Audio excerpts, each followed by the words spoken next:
ಆ ರಣಶಬ್ದವು ಭೀಷಣವಾಗಿತ್ತು. ತತಶ್ವೇತೈಃ ಹಯೈರ್ಯುಕ್ತೆ ಮಹತಿ ಸ್ಯಂದನೆ ಸ್ಥಿತೌ ಮಾಧವಃ ಪಾಂಡವಶ್ಚೈವ ದಿವ್ಯೌ ಶಂಖೌ ಪ್ರದಧ್ಮತುಃ. ಎದುರು ಪಕ್ಷದಲ್ಲಿ ಬಿಳಿಯ ಕುದುರೆಗಳನ್ನು ಕಟ್ಟಿದ ಮಹಾರಥದಲ್ಲಿ ಉಪಸ್ಥಿತರಾಗಿದ್ದ ಶ್ರೀಕೃಷ್ಣನು ಅರ್ಜುನನು ತಮ್ಮ ಅಲೌಕಿಕವಾದ ಶಂಖಗಳನ್ನು ಊದಿದರು. ಪಾಂಚಜನ್ಯಂ ಹೃಷಿಕೇಶೋ ದೇವದತ್ತಂ ಧನಂಜಯಃ ಪೌಂಡ್ರಂ ದದ್ಮೌ ಮಹಾಶಂಖಂ ಭೀಮಕರ್ಮ ವೃಕೋದರಃ. ಋಷಿಕೇಶನು ತನ್ನ ಪಾಂಚಜನ್ಯ ಎನ್ನುವ ಶಂಖವನ್ನು, ಅರ್ಜುನನು ಭಯಂಕರ ದೇವದತ್ತವನ್ನು, ವೃಕೋದರನು ಮತ್ತು ಅದ್ಭುತ ಸಾಹಸಗಳನ್ನು ಮಾಡಬಲ್ಲವನೂ ಆದ ಭೀಮನು ಪೌಂಡ್ರವೆನ್ನುವ ಮಹಾಶಂಖವನ್ನೂ ಊದಿದರು.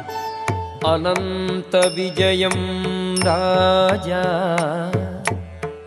ಕುಂತೀ ಪುತ್ರೋ ಯುಧಿಷ್ಠಿರಃ ನಕುಲಃ ಸಹದೇವಶ್ಚ ಸುಘೋಷಮಣಿಪುಷ್ಪಕೌ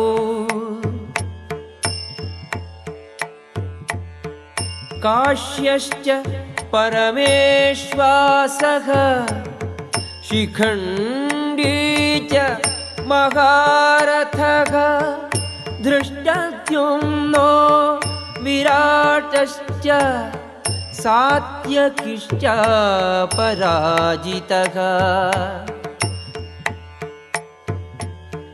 ದ್ರುಪದೋ ದ್ರೌಪದೇಯಾಶ್ಚ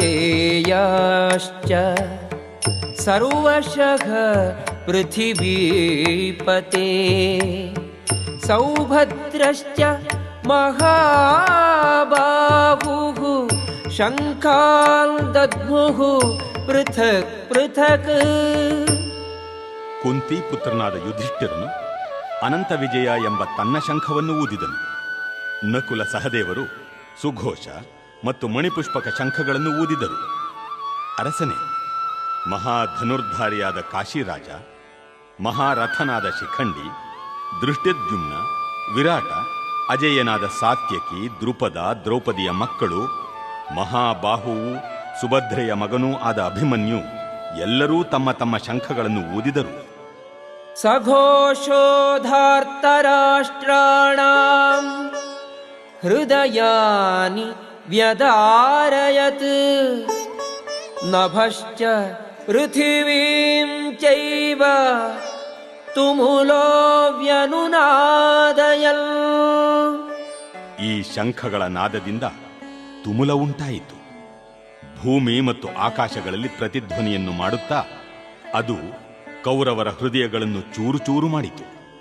ಅಥ ವ್ಯವಸ್ಥಿತಾನ್ ದೃಷ್ಟ್ವಾ ಧಾರ್ತರಾಷ್ಟ್ರಾನ್ ಕಪಿಧ್ವಜಃ ಪ್ರವೃತ್ತೆ ಶಸ್ತ್ರ ಸಂಪಾತೆ ಧನುರುದ್ಯಮ್ಯ ಪಾಂಡವಃ ಹೃಷಿಕೇಶಂ ತದಾ ವಾಕ್ಯಂ ಇದಂ ಆಹ ಮಹೀಪತೆ. ಹೇ ಅರಸನೇ, ಆಗ ಕಪಿಧ್ವಜನಾದ ಅರ್ಜುನನು ಯುದ್ಧ ಸನ್ನದ್ಧರಾದ ಕೌರವರನ್ನು ನೋಡಿದನು. ತನ್ನ ಧನುಸ್ಸನ್ನು ಎತ್ತಿ ಹಿಡಿದು ಬಾಣಗಳನ್ನು ಬಿಡಲು ಸಿದ್ಧನಾಗಿ ಶ್ರೀಕೃಷ್ಣನಿಗೆ ಈ ಮಾತುಗಳನ್ನು ಹೇಳಿದನು. ಅರ್ಜುನ ಉವಾಚ ಸೇನಯೋರುಭಯೋರ್ಮಧ್ಯೆ ರಥಂ ಸ್ಥಾಪಯಮೇಚ್ಯುತ ಯಾವದೇತಾನ್ನಿರೀಕ್ಷೇಹಂ ಯೋದ್ಧುಕಾಮಾನ್ ಅವಸ್ಥಿತಾನ್ ಕೈರ್ಮಯಾ ಸಹ ಯೋದ್ಧವ್ಯಂ ಅಸ್ಮಿನ್ ರಣಸಮುದ್ಯಮೇ.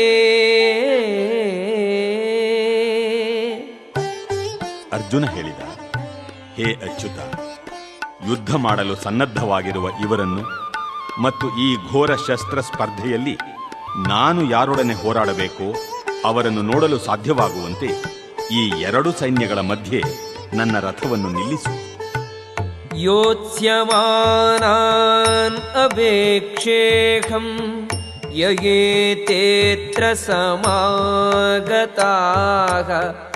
ಧಾರ್ತರಾಷ್ಟ್ರಸ್ಯ ದುರ್ಬುದ್ಧೇಃ ಯುದ್ಧೇ ಪ್ರಿಯಚಿಕೀರ್ಷವಃ. ದುರ್ಬುದ್ಧಿಯವನಾದ ಧೃತರಾಷ್ಟ್ರನ ಮಗನನ್ನು ಸುಪ್ರೀತಗೊಳಿಸುವ ಅಪೇಕ್ಷೆಯಿಂದ ಯುದ್ಧ ಮಾಡಲು ಇಲ್ಲಿಗೆ ಯಾರು ಯಾರು ಬಂದಿದ್ದಾರೆ ಎಂದು ನಾನು ನೋಡಲು ಬಯಸುತ್ತೇನೆ.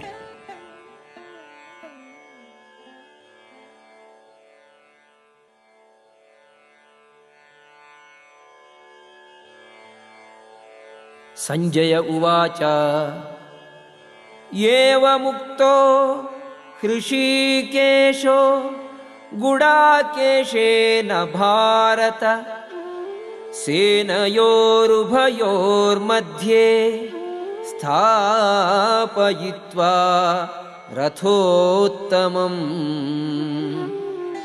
ಸಂಜಯನು ಹೇಳಿದ, ಹೇ ಭರತವಂಶಜನೇ, ಅರ್ಜುನನ ಈ ಮಾತುಗಳನ್ನು ಕೇಳಿ ಶ್ರೀಕೃಷ್ಣನು ಎರಡು ಸೈನ್ಯಗಳ ನಡುವೆ ತನ್ನ ಶ್ರೇಷ್ಠ ರಥವನ್ನು ನಿಲ್ಲಿಸಿದ. ಭೀಷ್ಮದ್ರೋಣ ಪ್ರಮುಖತಃ ಸರ್ವೇಷಾಂ ಚ ಮಹೀಕ್ಷಿತಾಂ ಉವಾಚ ಪಾರ್ಥ ಪಶ್ಯೈತಾನ್ ಸಮವೇತಾನ್ ಕುರೂನಿತಿ. ಭೀಷ್ಮ, ದ್ರೋಣ ಮತ್ತು ಜಗತ್ತಿನ ಇತರ ರಾಜರ ಮುಂದೆ ರಥವನ್ನು ನಿಲ್ಲಿಸಿ ಭಗವಂತನು, ಪಾರ್ಥ, ಇಲ್ಲಿ ನೆರೆದಿರುವ ಎಲ್ಲ ಕೌರವರನ್ನು ನೋಡು ಎಂದನು. ತತ್ರ ಪಶ್ಯ ಸ್ಥಿತಾನ್ ಪಾರ್ಥಃ ಪಿತೃನಥ ಪಿತಾಮಹಾನ್ ಆಚಾರ್ಯಾನ್ ಮಾತುಲಾನ್ ಭ್ರಾತೃನ್ ಪುತ್ರಾನ್ ಪೌತ್ರಾನ್ ಸಖೀಂಸ್ತಥಾ ಶ್ವಶುರಾನ್ ಸುಹೃದಶ್ಚೈವ ಸೇನಯೋರುಭಯೋರಪಿ. ಅರ್ಜುನನು ಎರಡು ಸೈನ್ಯಗಳಲ್ಲಿಯೂ ಇದ್ದ ತನ್ನ ಚಿಕ್ಕಪ್ಪ ದೊಡ್ಡಪ್ಪಂದಿರನ್ನು, ತಾತಂದಿರನ್ನು, ಗುರುಗಳನ್ನು, ಸೋದರ ಮಾವಂದಿರನ್ನು, ಸೋದರರನ್ನು, ಮಕ್ಕಳನ್ನು, ಮೊಮ್ಮಕ್ಕಳನ್ನು, ಸ್ನೇಹಿತರನ್ನು, ಮಾವಂದಿರನ್ನು, ಹಿತೈಷಿಗಳನ್ನೂ ನೋಡಿದನು. ತಾನ್ ಸಮೀಕ್ಷ್ಯ ಸ ಕೌಂತೇಯಃ ಸರ್ವಾನ್ ಬಂಧೂನವಸ್ಥಿತಾನ್ ಕೃಪಯಾ ಪರಯಾವಿಷ್ಟೋ ವಿಷೀದನ್ನಿದಮಬ್ರವೀತ್.